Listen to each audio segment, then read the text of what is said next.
आहे महाराष्ट्राची लाडकी कलाकार नृत्यांगना हिंदवी पाटील. आणि ती बाई म्हणजे तिला रिस्पेक्टच नाही. मी मेकअप करत नाही. जेव्हा त्यांनी दिलं ना मला तेव्हा मी शॉक होते. काय म्हणतात, अख्खी पिढी जर सांभाळत असो ना तर तोच पदर कमरेला खोसून सुद्धा लढायची ताकद आपल्यात आधीपासून आहे. ह्या लाईफमध्ये जर स्ट्रगल नसेल किंवा ह्या गोष्टी नसतील तर मजाच नाही. आणि त्यांच्याकडून जी मला दाद मिळते किंवा त्यांच्याकडून जे ही वावा मिळते ती खूप पॉझिटिव्हली माझ्यापर्यंत पोहोचते. आज जर मी हिंदवी पाटील नसते तर मी एकतर DYSP असले असते किंवा मी एक आर्मी ऑफिसर असले असते. अशा मताची मी आहे. आणि मग ते स्ट्रगल नंतर जेव्हा यश तुमच्या हातात येतं तेव्हा त्याचा सुगंधच खूप वेगळा असतो. नमस्कार, सकाळमध्ये तुमच्या सगळ्यांचं स्वागत. महिला दिन विशेष सिरीज सुरू आहे आणि विशेषतः वेगवेगळ्या क्षेत्रामध्ये काम करणाऱ्या तरुण महिला यांच्याशी आपण संवाद साधतोय. आणि आज माझ्यासोबत आहे महाराष्ट्राची लाडकी कलाकार नृत्यांगना हिंदवी पाटील. हिंदवी, खूप खूप स्वागत तुमचं. आणि थँक्यू सो मच की या विषयावर बोलायला तुम्ही खरं तर आज आमच्याकडे आलात. अगदी पहिला प्रश्न, जे सोशल मीडिया आणि या सगळ्या माध्यमातून तर तुम्ही महाराष्ट्राला माहितीच आहात, पण आम्हाला आज एक अशा हिंदवी उलगडवून बघायच्या आहेत की ज्या खरं तर माहिती नाही आहेत. त्यामुळे तुमचं बालपण किंवा घरी कोण असतं या थोडासा सुरुवातीचा प्रवास ऐकायला आवडेल. अच्छा, तर तशी मी प्रॉपर खानदेशची आहे आणि माझा जन्मसुद्धा तिकडचाच आहे, खानदेशचाच आहे. पण बाबांच्या कामामुळे आम्ही सोलापूर बार्शी या ठिकाणी शिफ्ट झालो. 23 वर्ष झाले आम्ही तिकडे राहतोय आणि मला पुण्यात शिफ्ट होऊन 8 वर्ष झाली. बरं. माझं शिक्षण सगळं बार्शी इथेच झालं. माझं ग्रॅज्युएशन पण बार्शी इथेच झालं. फॅमिलीमध्ये मला 2 छोटे भाऊ आहेत, आई वडील, आजी बाबा, अशी मस्त छान अशी छोटीशी फॅमिली आहे माझी. आणि मी आत्ता पुण्यात येऊन पण शिक्षण घेते. मी आत्याकडे राहते, आत्याच्या फॅमिलीसोबत राहते. अच्छा, अशी फॅमिली आहे आणि असा प्रवास थोडासा वेगवेगळ्या गावातून इथपर्यंत आलेला आहे. हा एक आपण कौटुंबिक सगळी पार्श्वभूमीबद्दल बोललो, पण मग हे नृत्याकडे येणं कसं झालं? म्हणजे ती आवड पहिल्यापासून होती किंवा नंतर निर्माण झाली? कसा होता तो प्रवास? नाही, लहानपणापासून डान्सची खूप आवड. म्हणजे TV वरती असं गाणं लागलं किंवा ऐश्वर्याचं गाणं असेल, माधुरीचं असेल, तर मग ते पाहून तसं स्टेपिंग करणं वगैरे लहानपणापासून आवड होती मला. असं म्हणजे शिकणं गरजेचं झालं नाही की हा शिकायला पाहिजे डान्स बाबा, असं काहीच नव्हतं. आवड खूप होती लहानपणापासून. आणि मग हे कार्यक्रम वगैरे हे कसं सुरू झालं? कार्यक्रम तर आता रिसेंटली 2 वर्षापूर्वी सुरू झाले. बरं. म्हणजे मी आधी सर्व्हिस करायचे, जॉब वगैरे करायचे. बरं, पुण्यामध्येच? हा, पुण्यामध्ये जॉब केले. अच्छा. त्यानंतर लॉकडाऊन नंतर मी ह्या फील्डमध्ये उतरले. डान्स येत होता, फॅमिलीला सपोर्ट हवा होता आणि शेती आणि ह्या सगळ्या गोष्टीवरती तेवढं भागत नव्हतं आमच्या तिघांचं पण शिक्षण. त्याच्यामुळे मग मी शो सुरू केले. आणि सगळं मग एक म्हणतात ना की सुरुवात झाली आणि मग तो सिलसिलाच सुरू झाला. नाही, म्हणजे सुरुवातीला तर घरात माहितीच नव्हतं बरं की मी या फील्डमध्ये उतरली आहे. बरं. कारण माझं एज्युकेशन वेगळं होतं, माझं एम वेगळं होतं, सगळ्या काही गोष्टी वेगळ्या होत्या. आणि सडनली घरच्यांना जेव्हा माझा पहिला व्हिडिओ दिसला त्यानंतर बवाल झाला होता घरामध्ये. पण त्यांना एक्सेप्ट करायला थोडासा नाही का त्रास झाला की कसं काय असं शक्य आहे आणि तुझं एवढं एज्युकेशन झालं, तुला काय करायचं होतं, तू आज काय करते. पण त्यांना हळूहळू मी दाखवून दिलं की खूप साऱ्या गोष्टी वेगवेगळ्या असतात आणि मी त्या पद्धतीने सगळं करतेय. त्याच्यामुळे आता ते माझ्यासोबत आहेत. पण म्हणजे ना इतर वेगवेगळ्या पॅटर्नचे नृत्य करणं थोडंसं वेगळं. म्हणजे आपल्याकडे भरतनाट्यम असू द्या किंवा जे काही शास्त्रीय नृत्य आहे त्याला एक वेगळ्या स्तरातून बघितलं जातं आणि जेव्हा विषय लावणीचा येतो ना तेव्हा तो स्तर वेगळा. असं कधी जाणवतं का की लोक वेगवेगळ्या नजरेने बघतात? मी असं म्हणेन की आता सध्या तरी मला 60% असं जाणवलंय गावांमध्ये, नाही का. म्हणजे 60% चांगलं जाणवलंय गावकऱ्यांकडून आणि गावातल्या त्या सगळ्या वातावरणामध्ये. 40% अशी गावं मला अनुभवायला आली ह्या 2 वर्षात की ज्यांना लावणी आणि बाई आणि स्त्री जी आहे ती लावणी सादर करणारी व्यक्ती त्याबद्दल त्यांच्या डोक्यात काहीतरी वेगळाच भ्रम असतो. ओके, ठीक आहे. आणि हा भ्रम कुठंतरी तुटणं गरजेचं आहे. मान्य की आजकालच्या परिस्थितीनुसार ते थोडंसं जड जातं, पण मला अनुभव खूप सुंदर आहे.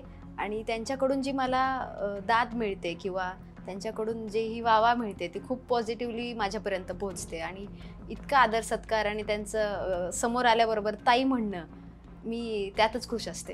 मला खरं तर काही अनुभव ऐकायला आवडतील की जे तुम्हाला पण नंतर की कायम लक्षात राहिले असे काही. मी जेव्हा वेगळी झाले ग्रुपमधून, आधी तुम्हाला माहितीच असेल मी हो. आधी दुसऱ्या ग्रुपमध्ये होते, हो. नंतर हो. मी स्वतःचा ग्रुप काढला. हं.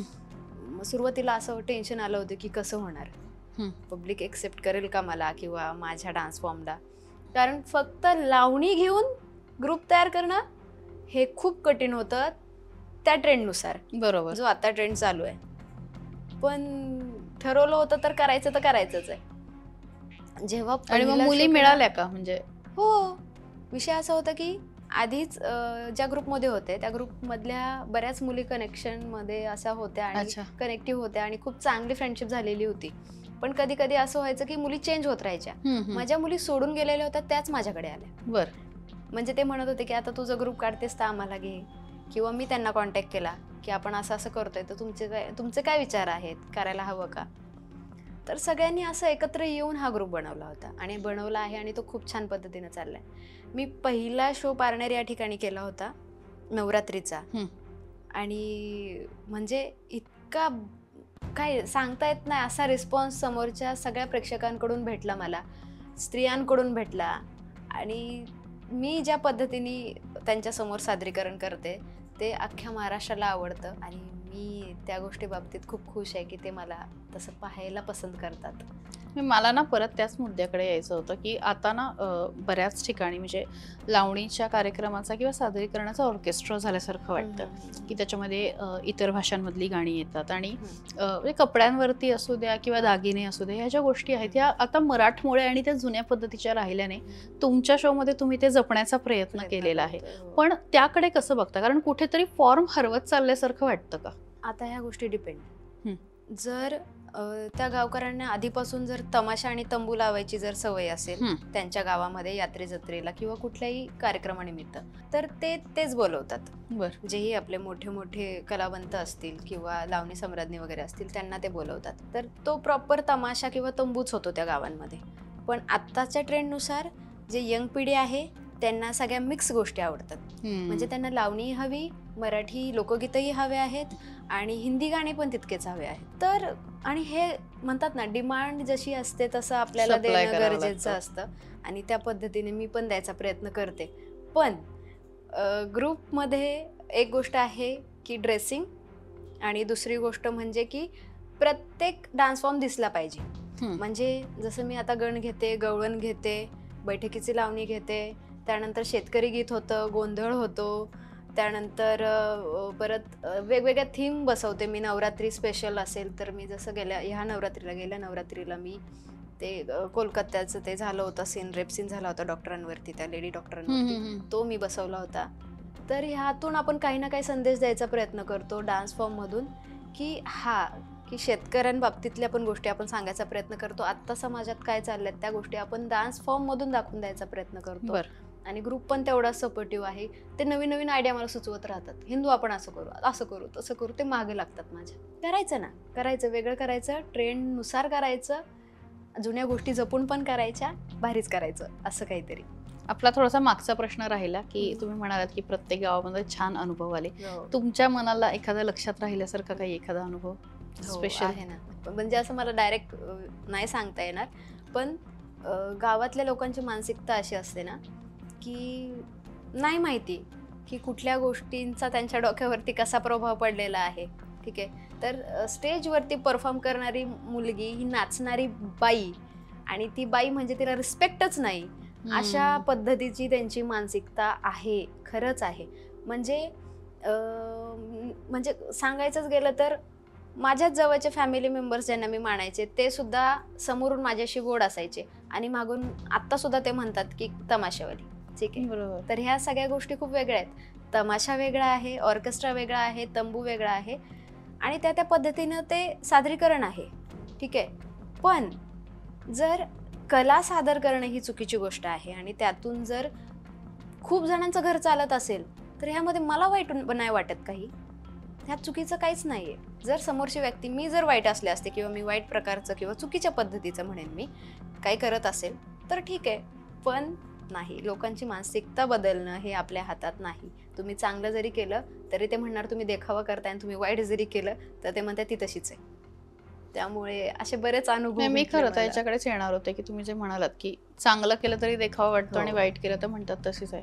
पण प्रत्येक गोष्टीचा ना म्हणजे मुलगी असो मुलगा असो कोणी असो त्या हम्म. व्यक्तीवरती इम्पॅक्ट होत असतो होतो. आणि त्रास पण होतो. म्हणजे हम्म. सोशल मीडियावर येणारी एखादी कमेंट असेल किंवा हो. अचानक नृत्य करता करता एखादा चेहरा आपल्याला इतके घाणेरडा रिॲक्ट करतो React होऊन की जातो. आपण एकदम त्या नृत्याची तार तुटून आपण त्या विचारात जातो त्यात की अरे हे जातो direct. काय आहे, म्हणजे ही व्यक्ती मला काय समजतीये, काय कसं आहे आतनं तू म्हणजे तुम्ही बाहेर पडता किंवा कसा विचार करता याकडे बघून? आता ह्या 2 वर्षात माझ्यासोबत अशा बाबतीत हम्म. खूप खूप रिअर घडलं. म्हणजे 2-3 गावातच घडले ह्या हा, 2 वर्षांमध्ये. हा. पण जेव्हाही समोरचा व्यक्ती काही वाईट कृत्य करायचा प्रयत्न करतो किंवा मला जाणवतं डान्स करता करता की तो काहीतरी आता चुकीचं करतोय, तर मी डायरेक्ट त्याच्याजवळ जाऊन ना, समोर जाऊन असा हात जोडते. तो ऑटोमॅटिक शांत होऊन जातो. हा, मी तेच करते. जायचं, तो काहीतरी करत असतो आणि त्याच्या समोर जाऊन डायरेक्ट हात जोडायचे, दादा नको. आणि माझ्या बरेच व्हिडिओमध्ये हे आहे. भलेही माझा रागाचा चेहरा असेल तरी मी त्याला हातच जोडलेले असतील की दादा नको, खाली बसा. इथपर्यंत मी सगळं बोललेलं असतं त्यांच्याशी. त्यानंतर तो व्यक्तीला अजून खाली बसतो. पण काही काही असे व्यक्ती असतात की त्यांना त्या गोष्टीचा फरक नाही पडत. मग शेवटी गावकरीच, मी शो थांबवते 5-10 मिनिटांसाठी, शेवटी ते गावकरी त्यांना बाजूला करतात. कारण एका व्यक्तीमुळे आजूबाजूचे पण तसंच करायचा प्रयत्न करतात. बरोबर आहे. त्यामुळे गावकऱ्यांना सांगायचं, त्या आयोजकांना सांगायचं, मग ते ऑटोमॅटिकली त्यांना बाजूला काढतात. आता एक पुढचा मुद्दा म्हणजे आज खरं तर पुण्यामध्ये महिला सुरक्षिततेवर प्रश्न निर्माण झाला की स्वारगेट बस स्थानकामध्ये एका तरुणीवरती आज अत्याचार झाला. पण महिला सुरक्षितता हा खूप महत्त्वाचा मुद्दा आहे आणि तुम्ही जेव्हा छोट्या छोट्या गावामध्ये जाऊन शो करता, कारण मुली असतात, तरुण मुली असतात, त्यांची सुरक्षितता महत्त्वाची. रात्रीच्या वेळी प्रत्येक ठिकाणी मोठे लाईट असतात, अंधार असतो, म्हणजे सुविधा असतातच असं नाही, चेंज करायला रूम्स असतात असं नाही, राहण्याचे प्रश्न असतात. तर त्याची कशी काळजी घेतली जाते, कसे मार्ग काढता? आम्ही पुण्यातून निघालोत की आमच्या सोबत आमचे 2 बॉडीगार्ड सोबत असतात, म्हणजे असतातच. ठीक आहे. तर मग ट्रॅव्हलिंग मध्ये आम्ही कुठेच थांबत नाही. जर थांबायचंच असेल रात्रीचं तर आम्ही पेट्रोल पंपावरतीच थांबतो. का तर तिथे CCTV कॅमेराज असतात आणि मुलींना वॉशरूमला वगैरे जायचं असेल तर ते तिथं जाऊ शकतात, फ्रेश होऊ शकतात. कुठेतरी हॉटेलला थांबणं वगैरे नाही पॉसिबल होतं आणि भीती वाटते, कारण एवढा 17-18 लोकांचा ग्रुप आहे, तर कसं पॉसिबल होणार? आणि त्यातल्या त्यात जास्त महिला आहेत, पुरुष इतके नसतात ग्रुपमध्ये. इन 7-8 असतील मुलं आणि 12-13 तर आम्ही मुलीच असतो. त्याच्यामुळे सगळ्यात जास्त टेन्शन त्याच गोष्टीचं असतं की जेव्हा आम्ही रात्रीचा परतीचा प्रवास करतो त्यामध्ये आम्हाला प्रॉब्लेम नाही आला पाहिजे. आणि आम्ही थांबत नाहीत का तर असं काहीतरी वेगळं नको घडायला, आणि कुठंतरी आपलं नाव त्या पोरीशी जोडलेलं असतं, त्या पोरीचं आपल्याशी जोडलेलं असतं. तिला काय झालं तर आपण काय तोंड देणार कोणाला, ह्या गोष्टीचं टेन्शन तर रोजच असतं. त्यामुळे तर झोपही येत नाही गाडीमध्ये. आमची मोठी विसिटर असते तरीही झोप नाही येत. आणि जेवणाचं वगैरे कसं करता? म्हणजे शो आयोजक करतात तिथे गेल्यानंतर. शो संपल्यानंतर आम्ही 3-3:30 वाजता जेवतो आणि मग तिथून निघतो. आणि सगळं गार झालेलं असं असणार, कारण एवढं तर कोणी ताजं करणार नाही इतक्या रात्री. नाही करत, पण कोणी ना करून ठेवतं. कोणी उशिरा घेतं स्वयंपाकासाठी. त्यांनी तो शोचा टायमिंग सांगितला असतो, त्या टायमिंगनुसार ते बनवून गरम गरम देतात. आणि म्हणजे मी सांगते ना ज्या पद्धतीने की मला घरगुती जेवण पाहिजे, तुम्ही भाजी भाकरी वरण भात असं द्या, कारण माझ्या पूर्ण ग्रुपला तसंच जेवण आवडतं. तुम्ही हॉटेलला नका घेऊन जाऊ, कारण ते टेन्शनमध्ये असतात आयोजक की अरे हॉटेलला घेऊन जायचं, आता किती खर्च होणार, काय होणार, कारण ते एकतर गाव वर्गणीतून तो कार्यक्रम आपल्याकडे आलेला असतो. तर मग त्यांचे फॅमिली मेंबर्स, त्यांच्या लेडीज आमच्यासाठी मस्त भाकरी वगैरे बनवतात. कधी कधी तर पुरणपोळी आमरस सुद्धा असते. तर ते इतके खुश असतात आमच्यासाठी. तर आम्ही त्यांच्यासोबतच बसतो, त्यांच्यासोबतच भाकरी वगैरे बनवतो, त्यांच्यासोबतच जेवतो आणि मग निघतो तिथून. मला अजून एक थोडासा प्रश्न पडला होता की म्हणजे तुमचा कार्यक्रम सुरू होतो त्याच्या आधी तुम्ही किती वेळ जेवता वगैरे, म्हणजे ते कसं रुटीन असतं? कारण नॉर्मली जेवल्यावर हेवी होतं. मग नाही जेवत आम्ही, शोच्या आधी नाही जेवत आम्ही इथून निघाल्यानंतर. आता जसं मला उद्या मी जसं सांगितलं 32 शिराळा निघायचं आहे मला उद्या, तर आम्ही 2 वाजता जेवणार. तिथं आम्ही समजा 5-5:30 पर्यंत जरी पोहोचलो तर आम्ही थोडाफार लाईट असा नाश्ता करणार, सगळे चहा नाश्ता, आणि मग सगळे मेकअप वगैरे सगळं सुरू होणार. कार्यक्रम झाल्यानंतर मग आम्ही सगळे जेवायला बसणार. ते सगळं काढल्यानंतर ते काढायला 1 तास, पूर्ण घालायला 1 तास असा वेळ निघून जातो. मग त्यानंतर मग सगळे जेवायला बसणार. अजून एक म्हणजे त्याच्याशी रिलेटेड प्रश्न, कारण ना ह्या गोष्टींबद्दल खूप उत्सुकता असते पण माहिती नसतं. मेकअप कसं असतं, म्हणजे किती थरांचं असतं, तुमचा मेकअप कसा असतो? मगाशी बोलताना पण तो विषय निघाला होता. मी मेकअप करत नाही, मी स्टेजवरती मेकअप करत नाही. मी मॉइश्चरायझर लावते, थोडंसं फाउंडेशन लावते, कारण मला खड्डे वगैरे आहेत नॉर्मली, तर ते नको व्यवस्थित दिसायला पाहिजे ह्याच्यासाठी. आणि पाऊंड्स पावडर बस, डार्क लिपस्टिक आणि लायनर. याच्या व्यतिरिक्त मी चेहऱ्याला काहीच नाही लावत, कारण मला सूटच नाही होत सेन्सिटिव्ह स्किन असल्यामुळे. पण खरंच खूप अट्रॅक्टिव्ह मेकअप केला जातो. माझ्या ग्रुपच्या पोरी ज्या आहेत, माझ्यापेक्षा मोठ्या आहेत त्या ताई दोघीसुद्धा माझ्या ग्रुपच्या मुली, तर त्या इतक्या सुंदर आणि रेखीव मेकअप असतो त्यांचा, की म्हणजे लायनरपासून एक लाईनसुद्धा अशी वरती नाही गेली पाहिजे, खाली नाही आली पाहिजे, कुठं तो म्हणजे नाही का एक पॅच पण फाउंडेशनचा नाही दिसला पाहिजे, इथपर्यंत ते सगळे काळजी घेऊन मेकअप करत असतात. पण आता मग ह्याला जोडून पुढचा प्रश्न, की खरंच मेकअप इतका महत्त्वाचा आहे? तुम्ही स्टेजवर असा किंवा इतर ठिकाणी तुमच्या भावना किंवा तुमचं एक्सप्रेशन पोहोचवण्यासाठी खरंच मेकअप महत्त्वाचा आहे, की कला जास्त मोठी ठरते अशा वेळी? मला तरी नाही वाटत की मेकअप इतका महत्त्वाचा ठरत असेल. कारण मी स्वतः एक उदाहरण आहे की मी स्वतःच मेकअप करत नाही, पण मी माझ्या डान्स फॉर्ममधून किंवा माझ्या एक्सप्रेशन्समधून मी सर्व प्रेक्षकांपर्यंत पोहोचते, चाहत्यांपर्यंत पोहोचते. तर मग लाईटली मेकअप करणं गरजेचं आहे, कारण ते प्रेझेंटेशन आजकाल खूप इम्पॉर्टंट झालं आहे. म्हणजे नाही का, घरातून बाहेर जरी सहज पडलं तरी लिपस्टिक लावून बाहेर पडावं, इथपर्यंत झालेली गोष्ट आहे नाही का. तर प्रेझेंटेशन गुड असावं किंवा आपल्याला छान वाटावं म्हणून ठीक आहे, पण आपली एखादी गोष्ट पोहोचवण्यासाठी त्याला काहीतरी रंगरंगोटी, ते मला तरी माझ्या मतानुसार ठीक नाही वाटत आणि गरजेची नाही वाटत. सोशल मीडिया किती महत्त्वाचं वाटतं, कारण खूप ठिकाणी तुमचे रील्स आणि हे सगळं व्हायरल होत असतं, तर तुमच्या या वाटचालीमध्ये किती मोठा वाटा आहे? मी खरं सांगायला गेलं ना, मी जेव्हा 1 वर्ष त्या आधीच्या ग्रुपमध्ये होते, माझं काही नव्हतं. माझ्याकडे फेसबुक नव्हतं, माझ्याकडे इंस्टाग्रामही नव्हतं, कारण माझं एज्युकेशन जे चालू होतं ते वेगळं होतं ना, त्याच्यामुळे मी सोशल मीडिया यूज नव्हते करत. माझ्या एका फॅननी माझं अकाउंट काढलेलं होतं. बरं. आणि तो त्याच्यावरती व्हिडिओ पोस्ट करायचा, आणि माझ्या बड्डेला त्यांनी मला 1 वर्षानंतर ते गिफ्ट केलं. बरं. हो. मग त्यानंतर मी तेव्हा काहीतरी त्याचे 3,500 काहीतरी फॉलोअर्स तेव्हा झालेली होती. तर जेव्हा त्यांनी दिलं ना मला, तेव्हा मी शॉक होते की अरे, माझा अकाउंट आणि मला माहीत पण नाही, आणि बाहेरचेच सगळ्यांनी ते व्हिडिओज टाकून वगैरे ते व्हायरल केलेलं होतं.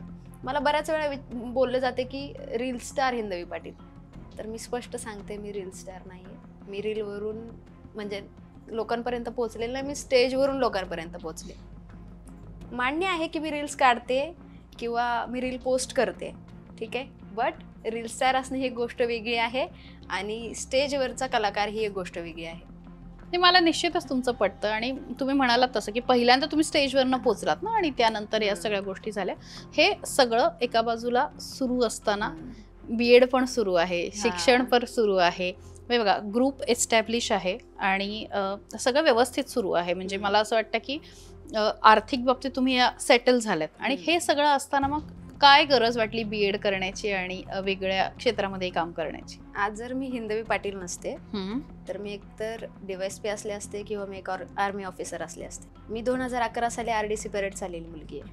माझ्याकडे प्रतिभाताई पाटीलकडून गोल्ड मेडल सुद्धा आहे. पूर्ण फोकस खूप वेगळा होता. एकतर ऑफिसर बनायचं हे डोक्यात होतं, आणि मग हे कुठे आलं सगळं? म्हणजे लॉकडाऊन नंतरची खूप परिस्थिती डेंजर झालेली होती. घरच्यांनी कर्ज काढलं होतं शेतीवरती, पप्पांचं काम नव्हतं, मग भावांची शिक्षणं, मग ते लॉकडाऊनमध्ये खायची तारांबळ झाली, अशा बऱ्याच गोष्टी सहन कराव्या लागल्या. मग माझी एक फ्रेंड होती, तिने मला त्या ग्रुपशी कनेक्ट करून दिलं की तुझ्याकडे आहे डान्स फॉर्म आहे, कला आहे, तुझ्याकडे पैसेही येतील, तुझी फॅमिलीही चालेल, तुझ्या भावाचं शिक्षणसुद्धा तू करू शकशील. ह्या गोष्टींनी मी त्यात ह्या डान्स फॉर्ममध्ये उतरले किंवा ह्या कलेत उतरले. पण हेच माझं म्हणजे नाही का, डान्स पॅशन होतं, ते कधी प्रोफेशन झालं मलाच नाही कळालं. आणि आता खरं सांगायचं गेलं तर स्टडीही तितका होत नाही, आणि मला वेळही देणं होत नाही स्टडीसाठी, कारण मी येते सकाळी 6-7 वाजता आणि निघतो लगेच आम्ही 1-2 वाजता, म्हणजे झोपही होत नाही आणि अभ्यासाचा तर लांबच विषय आहे.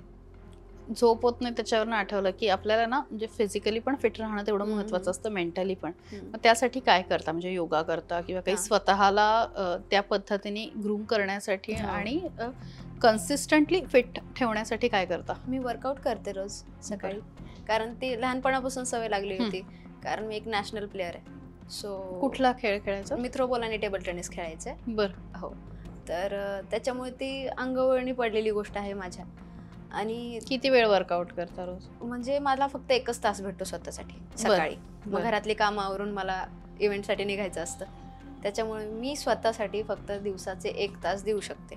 आणि जर ट्रॅव्हलिंगमध्ये वगैरे असेल तर मग थोडंफार नाही का, म्हणजे काहीतरी पॉझिटिव्ह वाचणं किंवा गाणे ऐकणं स्वतःसाठी किंवा मेडिटेशन करणं, अशा गोष्टी मी करते. कारण जर म्हणजे शांतच नाही राहणार आपण मेंटली, तर ते पुढच्या गोष्टी करणं किंवा प्लॅनिंग करणं पॉसिबल नाही होत मला कधी कधी. कारण झोपच नसते. कधी कधी आम्ही 3 दिवस कंटिन्यू बाहेर प्रवासात असतो, म्हणजे आज ह्या गावातून उद्या त्या गावात, परत त्या गावात, तर झोपही नाही होत. पण हेच तर लाईफ आहे ना. आणि ह्या लाईफमध्ये जर स्ट्रगल नसेल किंवा ह्या गोष्टी नसतील तर मजाच नाही. आणि मग त्या स्ट्रगल नंतर जेव्हा यश तुमच्या हातात येतं तेव्हा त्याचा सुगंधच खूप वेगळा असतो.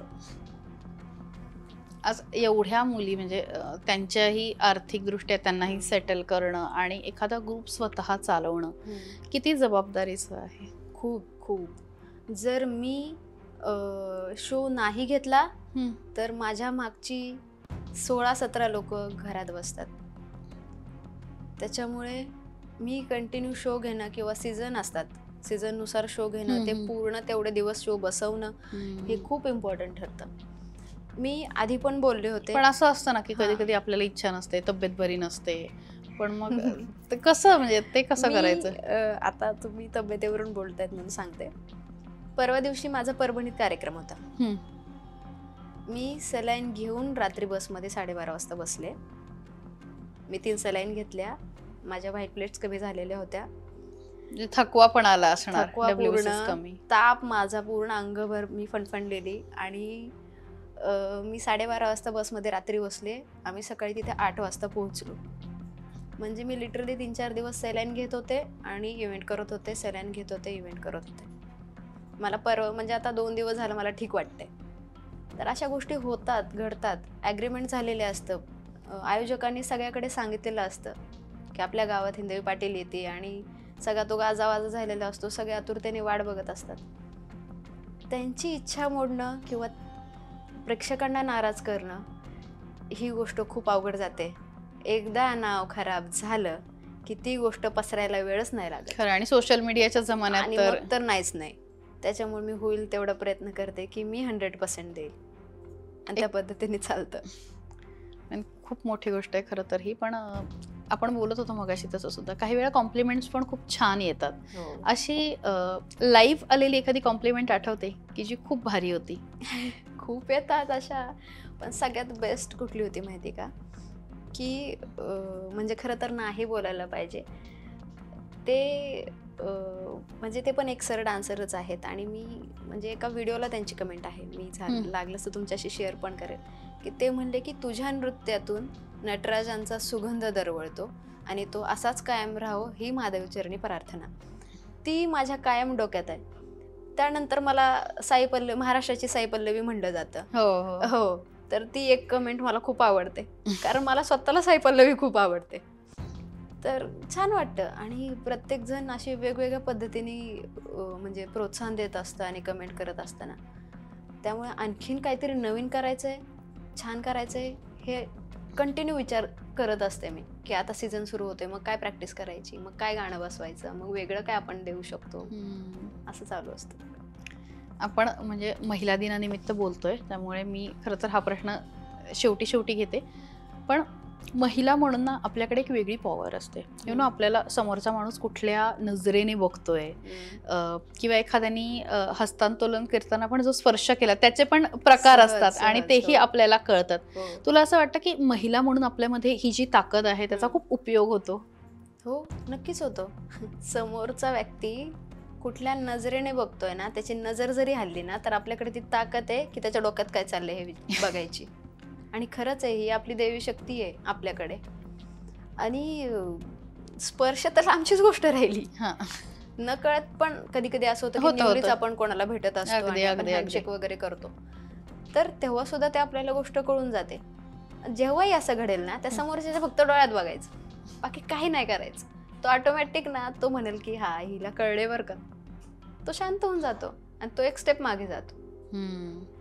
आणि आपली भारतीय संस्कृतीच ती आहे. आपल्या स्त्रिया खूप कणखर आहेत तशाही. एक्झॅक्टली, बरोबर. तू कोणाकडनं प्रेरणा घेतेस? म्हणजे मी खरं सांगू का, मी फक्त माझ्या आईकडूनच प्रेरणा घेतलेली आहे. मी आतापर्यंत कधीच कोणाला फॉलो नाही केलं, पण मी जेव्हा पण वाचते ना, म्हणजे राजमाता जिजाऊंबद्दल वाचलं मी, किंवा सावित्रीबाई फुलेंबद्दल वाचलं, तर जेव्हा ज्या मी आपल्या भारतीय क्रांतिकारी महिलांबद्दल पण वाचलं, तर त्यातून ना एक एक पॉईंट असं वाटतो की हा आपण हे करतोय बरं का, आपण हे करतोय बरं का. मग ती जी पॉझिटिव्हिटी येते ना माझ्यामध्ये, मग ते असं वाटतं की अरे मग चला मी आणखीन स्ट्रॉंग आहे. आणि असायलाच पाहिजे, माहिती का. म्हणजे घरात जरी आपण बसून डोक्यावरती पदर घेऊन जर अख्खा परिवार म्हणा किंवा काय म्हणतात अख्खी पिढी जर सांभाळत असू ना, तर तोच पदर कमरेला खोसून सुद्धा लढायची ताकद आपल्यात आधीपासून आहे आणि ते आत्ता सुद्धा राहिली पाहिजे, अशा मताची मी आहे. हे अगदीच. आणि म्हणजे जाता आता फक्त एवढंच की पदरावरनं विषय निघालाय, तर तुझी ती खांद्यावरनं पदर घेऊन ज्या पद्धतीने तू ती खानदानी नजाकतीने लावणी पेश करतेस, म्हणजे त्याचे खूप जण फॅन आहेत ऍक्च्युली. की ते तू ठरवून केलंस की कसं? म्हणजे नाही, म्हणजे घरात लहानपणापासून अशी वागणूक आहे की एकतर खानदेशी परिवार आणि मोठा परिवार आहे, काका चुलते वगैरे सगळे मिळून, आत्या. तर आता सगळ्यांना आवडतं ना, म्हणजे तुझं काम. हो हो हो, आता अभिमान. हो, अभिमान आहे, त्यांना छान वाटतं. विषय कसा होतो की आत्ता जे चाललंय मार्केटमध्ये आणि आपली पोरगी त्यातच उतरली आहे, ह्या गोष्टींचा त्यांना त्रास होत होता. आणि फॅमिली मेंबर्स कसे असतात, ते एकदा मागे लागले घरच्यांच्या भुंग्यासारखे की ते मग ते घरच्यांना त्या गोष्टीचा पण त्रास व्हायला लागतो. तर म्हणजे पण ते आता सपोर्ट करतात, खूप करतात. आणि त्यांनाच आता फॅमिली मेंबर्स येऊन विचारतात की कधी येणार आहे. आपला पदराचा विषय सुरू होता. लहानपणापासून घरात अशी वागणूक होती की आई पण खानदेशी, पूर्ण परिवार खानदेशी. तर खानदेशमध्ये तुम्ही जर कधी फेरफटका माराल तर आता सुद्धा गावातल्या बाया पूर्ण असं डोक्यावरती पदर घेऊन असं कानाला खोचणार, तो इथं परत कमरेत खोचणार आणि मगच त्यांची कामं सुरू होणार. आमच्या घरात आत्ता सुद्धा म्हणजे असं नाही की पुरुष प्रधानच आहे वगैरे, असं नाही. तो एक मान सन्मान की मोठे सगळे घरातले जेवल्याशिवाय पुरुष मंडळी असतील, वयस्कर असतील, त्यानंतर सगळ्या महिला त्यांना वाढून नाही का त्यांचा पूर्ण पाहुणचार करून मग ते जेवायला बसतात. तर माझ्या घरात माझी आई स्वतः, मी तिला पाहिलंय ते वागताना, ते डोक्यावर तिचा पदर असेल, ते सगळ्यांचा तिचा पाहुणचार असेल, तर ते माझ्या सुद्धा तेच अंगवळणी पडलं. आणि जेव्हा पदर घेऊन मी स्टेजवरती चढते ना, समोरचा व्यक्ती बघण्याचा दृष्टिकोन तो मी स्वतः अनुभवलाय. तो बदलतो, लगेच बदलतो. आणि तो बदललेला आहे, मी खरंच बदललेला आहे. म्हणजे तेवढी ताकद खरं तर महिलेच्या पदरामध्ये आहे. खरंच आहे. जसं मी मगाशी पण बोलले आणि मी आताही सांगते की पदरामध्ये खूप ताकद आहे. नजाकतीसाठी पदर घेणं वेगळं आणि आपण आपला स्वतःच्या सन्मानासाठी खांद्यावरती पदर घेणं वेगळं. आपण जेव्हा घेतो तेव्हा स्वतःचा सन्मान आपल्याला देणार म्हणजे देणारच. पहिले आपण स्वतः तसे पाहिजे. आपण एक छोटासा रॅपिड फायर राऊंड घेऊया. हिंदवी पाटील यांचा आवडता पदार्थ म्हणजे गोड तिखट कसं आहे? तुम्हाला जे आवडतं? कढी भजे. कढी खूप आवडतात? खूप आवडते, पण तिखट कढी पाहिजे, गोड नाही. अच्छा. आवडता मूवी? नाही, असं काही नाही, असं काहीच नाही. मी खरं सांगते, मी कधीच मूवीज वगैरे इतक्या तरी पाहिल्या नाहीत. मी कार्टून्स खूप पाहिले. आवडत्या लावणी कलाकार? बापरे, कोणाकोणाची नावे घ्यावेत माहित नाही, पण सध्या आपल्या ज्येष्ठ ज्या आहेत पुणेकर आणि मधु कंबेकर. अच्छा, हो. हिंदवी पाटील जर लावणी कलाकार नसते, नृत्यांगना नसते, आता काय झाले असते? ऑफिसर झाले असते नक्कीच. आयुष्यामध्ये कुठली गोष्ट जास्त महत्वाची वाटते? पैसा, प्रसिद्धी, समाधान? समाधान. समाधान पाहिजे, कारण कष्ट केल्यानंतरच पैसा येईल, प्रसिद्धी येईल आणि मगच समाधान भेटणार आहे. तर समाधान सगळ्यात आधी ह्याच्यासाठी, कारण मी जर समाधानी नसेल तर मी वेगवेगळ्या गोष्टींकडे कंटिन्यू पळत राहील. भविष्यात राजकारणात जायला आवडेल का? नाही, सध्या तरी असा काहीच विचार नाही. चित्रपटात काम करायला आवडेल? मी करतेय मूवी. अच्छा. आय थिंक 14 जुलैला आपला मूवी रिलीज होतोय, जबराट नावाचा. बर. येस. या निमित्ताने ही पण माहिती मिळाली. हो. धन्यवाद. खूप सुंदर गप्पा झाल्या आणि खूप गोष्टी या सगळ्यामधनं उलगडता आल्या. जाता जाता फक्त अनेक मुली, महिला तुला फॉलो करणार आहेत, या निमित्ताने बघणार आहेत, त्यांना काय सांगशील? स्त्री म्हणून आपण असं म्हणतो ना की मी मुलगी आहे, मी ह्या गोष्टी करू शकेल का, किंवा हे करू शकते का, किंवा घरचे काय म्हणतील, काय नाही म्हणणार, ह्या गोष्टींचा विचार सगळ्यांनाच असतो. पण जर तुम्ही तुमची गोष्ट तुमच्या फॅमिलीला, तुमच्या जवळच्या व्यक्तीला खरोखर पटवून दिली आणि तुम्ही जर त्याच वेनी जर चाललात तर तुम्हाला कधीच कोणी अडवू शकणार नाही. असं म्हणतात ना की महिलांना आत्ता सध्या फ्रीडम हवं आहे, खूप भेटतंय, खरंच भेटतंय, पण ते कसं टिकवायचं आहे ते आपल्या हातात आहे. जसं मी आत्ता एक गोष्ट सांगायची राहून गेली की मी स्वतः एक स्टार्टअप सुरू केलं आहे, सह्याद्री अमृततुल्य नावाने. का तर जेव्हा शो असतात, म्हणजे शो फक्त सीझननुसार चालतात आणि शो नसल्यानंतर पूर्ण मला वाटतं पावसाळ्यात बंद असतात ना, पूर्ण कलाकार घरी बसून असतात. तर मी आधी पण माझा एक इंटरव्ह्यू झाला होता, मी त्यामध्ये पण सांगितलं आणि मी आता परत सांगते की प्रत्येक कलाकाराचा काही ना काही छोटासा बिझनेस असायलाच हवा. प्लॅन बी पाहिजे. येस, प्लॅन बी रेडीच हवा. कारण जेव्हा तुम्हाला कार्यक्रम नसतात, शो नसतात, तेव्हा तुम्ही स्वतःच्या बिझनेसवरती सगळं करू शकता, कारण ते कंटिन्यू तुमचं चालू राहणार आहे. तुमचे शो असले तर तुम्ही शोलाही जाऊ शकता. तर हे फक्त कलाकारांसाठीच नाही, आपल्या म्हणजे नाही का रोजच्या जीवनातल्या गोष्टींसाठी सुद्धा स्वतःचा एक बी प्लॅन पाहिजे. कधी कुठली गोष्ट चेंज होते हे सांगून नाही येऊ शकत किंवा जाऊ शकत. तर हा सह्याद्री अमृततुल्य करायचा प्लॅनिंग माझा जवळपास 1.5 वर्ष होता. का तर जेव्हा मी हा छोटासा स्टार्टअप सुरू करेन तर त्यातून मी माझ्या आजूबाजूच्या सगळ्या महिलांना, तसेच जर पुरुष जर त्यात इंटरेस्टेड असतील त्यांना सुद्धा ती फ्रँचायझी देऊ शकेल आणि ते स्वतःचं काहीतरी बिझनेस सुरू करू शकतील. ठीक आहे, म्हणजे बिझनेस छोटा असतील, कमी किमतीत असेल तर त्यांचा, मी म्हणत नाही की खूप काही भागेल, पण ॲटलिस्ट ते स्वतःचं असेल आणि थोडंफार काहीतरी जर त्यातून होत असेल त्यांचं, तर मला खूप आनंद भेटेल त्या गोष्टीतून. तर कोणी म्हणजे मला खूप सारे असे फोन्स येतात की ताई काही काम आहे का, काही काम असेल तर मला सांगा ना प्लीज. मला लातूरच्या एका आजींचा फोन आला होता. तर त्या तिथल्या हॉस्टेलमध्ये आया म्हणून काम करायच्या. बरं. तर त्यांचा मला फोन आला की मला कोणी सांभाळत नाही, मला कोणी पाहत नाही, तर तू मला पैशाची मदत करशील का. मी त्यांना एकच गोष्ट बोलले की तुम्ही राहता कुठं, मला फक्त आधार कार्ड पाठवा. ठीक आहे, पैसे देऊन किती दिवस ते म्हणजे राहणार त्यांच्या जवळ, 5-6 दिवस जेवतील, खातील, झोपतील, पण त्यांचं काय होणार आहे, काहीच नाही होणार. त्यांचं आधार कार्ड घेतलं, आपले काही लोक आहेत त्या साईडला ओळखीचे, फॅमिली मेंबर्समधले, फ्रेंड्स फॅमिली, त्यांना तिथं पाठवलं, त्यांच्याशी बोलणं करून दिलं, त्यांना त्यांचं जे म्हणजे घर आहे तिथपर्यंत सोडवायची आपण तयारी केली. पण त्यांचे काहीतरी फॅमिली इश्यू असल्यामुळे त्या वृद्धाश्रमला आहेत आता सध्या, पण त्या खुश आहेत. आणि त्या म्हणजे ठीक आहे, जर त्यांना घरी ते सुख भेटत नसेल तर आज त्या वृद्धाश्रममध्ये राहून ते सुख जर भोगत असतील तर माझ्यासाठी खरंच खूप चांगली गोष्ट आहे ही, की त्या कुठेतरी शांत आहेत आणि निवांत आहेत. तर या होत्या हिंदवी पाटील आणि खूप सुंदर ही सगळी चर्चा झाली. मला यातनं खूप गोष्टी मिळाल्या. मला वाटतं हीच ऊर्जा तुमच्यापर्यंतही पोचली असेल. पुन्हा एकदा तुम्हाला सगळ्यांना महिला दिनाच्या शुभेच्छा. हिंदवी, तुम्ही सहभागी झाल्यात, मनापासून आभार. धन्यवाद. थँक्यू. महाराष्ट्रातील सर्व बातम्यांचे विश्वासार्ह व्यासपीठ, सकाळच्या सर्व सोशल मीडिया प्लॅटफॉर्मला लाईक, फॉलो आणि सबस्क्राईब करा. तसंच सर्व नोटिफिकेशनसाठी बेल आयकॉन प्रेस करायला विसरू नका.